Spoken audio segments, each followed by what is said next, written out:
Following the retreat of Japanese forces in China's war with Imperial Japan in 1945, the Chinese Communist Party sought the opportunity to strike an internal civil war with the ruling Nationalist Party at the time, Kuomintang. This conflict saw the Chinese Communist Party proving victorious when their forces, known as the Red Army, capably seized Beijing in 1949, resulting in the Kuomintang government fleeing to the island of Taiwan. The stage was now set for a new era in Chinese history and the transformation of the Republic of China to the People's Republic of China. Chairman Mao, or Mao Ze Dong, recognized the importance of relations between other countries. Thus, throughout his reign, he sought a strong relationship with the Soviet Union, and with ties with Soviet Russia all but dead by the 1970s, Mao also turned to another powerhouse in the world, the United States of America. Mao's relationships with these two countries can be categorized in two aspects: during the reign of Stalin and post-Stalin relations. So moving on now to during the reign of Stalin. As everyone knows, Stalin was part of the Big Three during World War II, and the leader behind the socialistic change to the Soviet Union during that period of time. Thus, with the re-establishment of China into a socialist or communist state, Joseph Stalin and the Soviet Union started to increase their ties with China between the 1950s to 1960s. Firstly, on February 14, 1950, the two states renewed what was known as the Sino-Soviet Treaty of Friendship, Alliance and Mutual Assistance, to strengthen and ensure the friendly relationship between the People's Republic of China and the Soviet Union.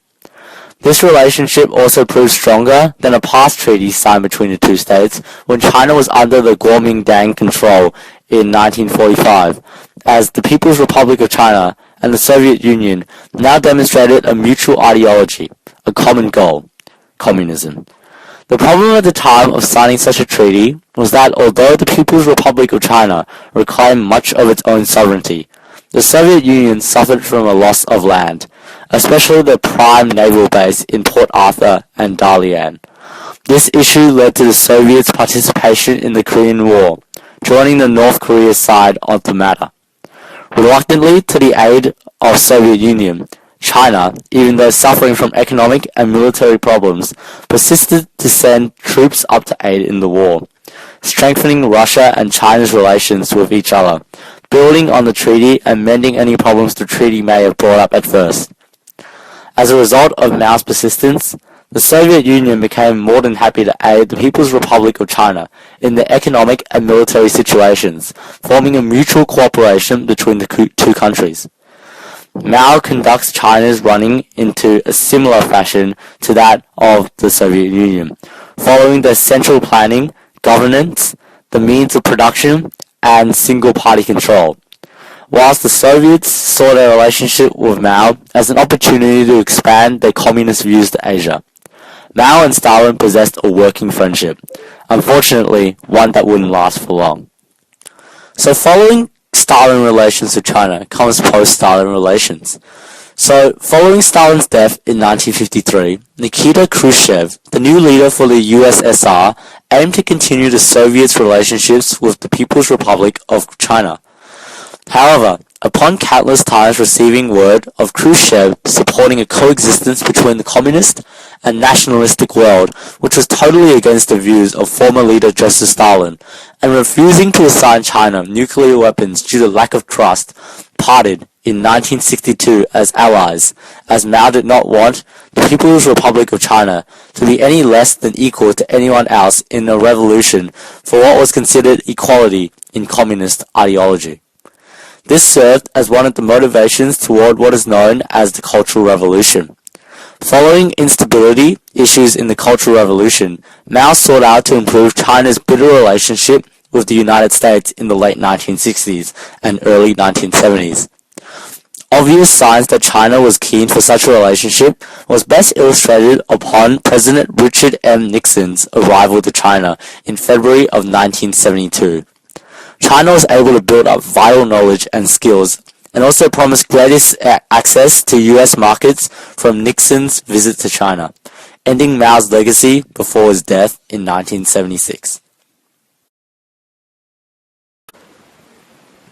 The Great Leap Forward was an economic campaign that was led by Mao Ze Dong. It was introduced in 1958 and lasted for 3 years. Mao hoped that the campaign would help in the rapid industrialization of the country and the modernization of the country's economy. Mao believed that industrialization and agriculture were linked together, as what people who are in the workforce need to be well fed, and people in agriculture need the tools that the workforce provides. To achieve this, the Communist Party separated China into a series of communes. People gave up all ownership of their items and belongings to the commune. These people did not work for themselves, but for the communes. The communes provided everything that the people needed: medical attention, food, shelter, clothes, and even entertainment. By the end of the year, there were a total of 26,578 communes. Propaganda was everywhere. Workers were encouraged to not only meet their targets, but to surpass them. If workers didn't have the necessary tools, they would use their hands. Huge structures were also built in record time, although the quality of them may be quite poor. The Great Leap Forward also encouraged people to have backyard production plants, which were basically furnaces that produced steel and metals. By the end of 1958, they had added a total of 11 million tons of steel into China's industry, which is quite a considerable amount. The first year of the Great Leap Forward seemed to have turned out to be a great success, as metal, timber, and even food and agricultural levels had increased by a huge amount. It seemed as though Mao's claim of "it is possible to accomplish anything whatsoever" were actually true. However, in 1959, everything started to go downhill for the Great Leap Forward. As political leaders had all the power, they were able to command the communes and force the communes to face tasks that were impossible. If the commune leaders complained to the political figures, they would often have been charged for not aiding the Great Leap Forward and sent to prison. Workers were also taken away from the fields to create these backyard furnaces, which led to the Great Famine. There was not enough food being produced, and people were suffering as a result. Another major factor was that many areas of China were also hit by floods or droughts, which resulted in the starvation of many people around China. In 1960, the harvesting season was even worse. It was thought that 9 million people died to starvation in 1960, and a total of 20 million died as a result to starvation or starvation-related diseases throughout the whole Great Leap Forward. It was obvious that the Great Leap Forward had been a failure of a campaign, and even Mao agreed. After the devastation of the Great Leap Forward, Mao's reputation has been damaged greatly. Other political members began to doubt Mao's ability to run the country politically and economically. They blamed him for 20 million deaths and told him to resign. He was demoted from head of state to party chairman. Once they abandoned the Great Leap Forward, moderates, who had realistic ideas, controlled the state. The effects were quick and noticeable. Communes were reduced in size to make it more manageable. Peasants were sent back on the fields. They were given private plots. Wages were raised. The moderates ran the economy. However, Mao was still considered a revolutionary hero despite his downfall. Mao, in fear of losing his power, needed to think of a plan to get rid of his competitors. The first step was to introduce the Little Red Book. This book included quotes of Mao's and told everyone to worship him.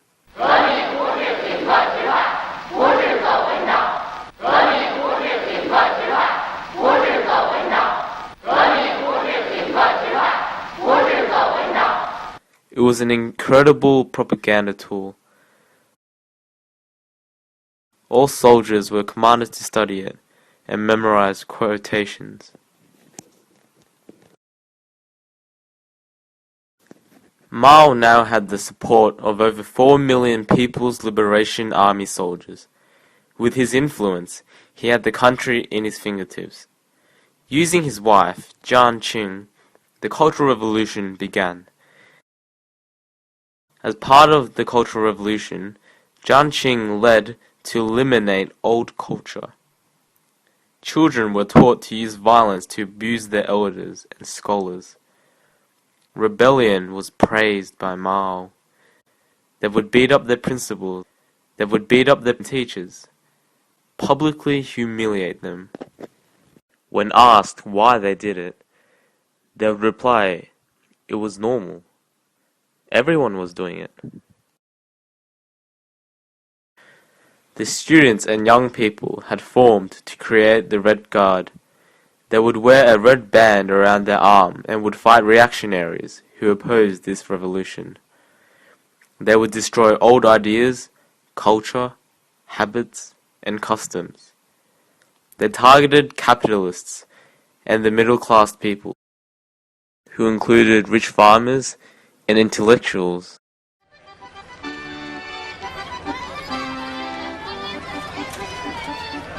Education was eradicated because Mao believed that people who were educated had the ability to think for themselves, and that was not allowed.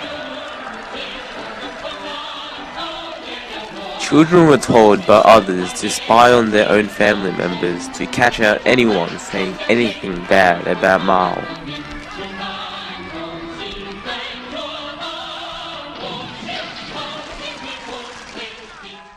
Religion was abolished to ensure Mao was the only one worshipped. It was creating a revolutionary experience for all. Schools closed, making many illiterate. Hospitals were non-functioning. The economy was at a halt. The Red Guard started killing each other, and it had to be stopped. Over 400,000 people were tortured, humiliated, imprisoned, and killed. Mao successfully disposed of his political competition. Jiang Qing had a chance to violently have revenge on those who had wronged her before. In an attempt to restore order, Mao led the down-to-the-countryside movement. He dispersed the Red Guards before they became too powerful for Mao. They were sent back to the countryside to be taught by workers and farmers. This was done to remove the embarrassment Mao has caused. In 1969, he announced the Cultural Revolution over.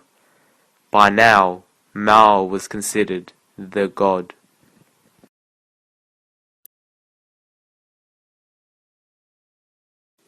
Project 571 was the numeric code name which was given to an alleged plot to assassinate the Chinese leader Mao Ze Dong. It all began during the year of 1969 when Mao's second-in-command, Lin Biao, started to doubt his support towards Mao, who at the time didn't yet have the secure position of chairman of the Communist Party of China. In reality, or when they were together in the one place, they seemed to be very friendly. However, they privately didn't trust each other. Mao's reason towards not believing Lin was because he thought that Lin Biao would try and take his unsecure position. Lin, on the other hand, thought that Mao was power-mad and possessive over his power, and called him the greatest dictator and tyrant in China's history. As time went by, Mao started to reveal his distrust against Lin when he weakened Lin's positions by throwing out several of Lin's closest supporters. From this, Lin realized what Mao's intentions seemed like, and in 1971 he came up with the plan, Project 571, which was to be the assassination of Mao Ze Dong. In Chinese, the numbers 571 sound like the term armed uprising. Armed uprising. See, it sounds like 571. True. The government initially claimed that Lin himself devised the project, but apparent evidence outside of China said that it was Lin's son, whose name was also Lin Li Guo, came up with the plan. But they both died, so it doesn't really matter. Eventually, Project 571 was exposed to Mao, and the only choice that Lin and his family and his supporters had was to flee China, which may have seemed like a good idea, but it really wasn't because they died. They were fleeing China by air over Mongolia when they were shot down. GG Welp. In 1973, during the elections to Politburo, the government of China was split into two halves, the right-wing moderates and the left-wing radicals.